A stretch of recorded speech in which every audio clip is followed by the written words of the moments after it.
If you already know the types of anime, then don't go. This video is still entertaining, cross my heart.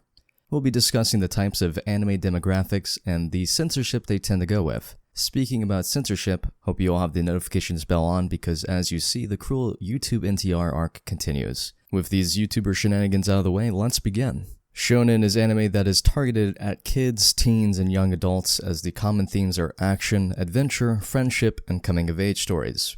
Hence, the fan service in it doesn't go beyond panty shots, cleavage shots, kissing, and the sacred hand-holding. Seinen is anime targeted at young adults and mature audience, as such the common themes are action, violence, sex, and other adult themes. That said, just like shonen, seinen features action and violence, but with a more serious or darker tone. While the shonen series often feature characters with an idealized, naive, or innocent view of the world, the seinen series usually follows protagonists who must face a reality where the hero does not always save the day. Like Akira and Berserker, thanks to these epic shows, it was acceptable for an older audience to enjoy anime without having an ounce of shame, as it wasn't made for kids. What would a normie say? Oh, you like to watch kids' cartoons. So basically, you're telling me that you're willing to watch your kid watch a man turn into a big, disgusting, ugly, infinite baby, destroying a city before going into an existential crisis, or recommended a show where a man watches his beloved one get defiled in front of his one eye. Yeah, I bet this family-friendly content will be great to watch at a cozy Saturday night with the fam. Damn you, Griffith, I will never forgive you. Anyways, seinen is more open when it gets to fan service. Boob shots become titty flashing, cute kisses evolve to French kissing, looking at campione, hand-holding evolves to accidental groping. It's not restricted by any of the shonen restrictions, as such it's our favorite demographic to consume when it comes to anime. Other than that, if a series does not fit into any other category such as shonen or shoujo, then it'll be put under seinen, bringing us to the next demographic, shoujo. Shoujo is the female counterpart of shonen, meaning it's anime targeted at little and teenage girls, as such the common themes are romance, drama, and coming-of-age stories. The focus here is less on the action and more on drama, emotion, and almost always, idealized romance. This is not to say that shoujo consists only of cute, fun stories. Their narratives vary as much as any other genre.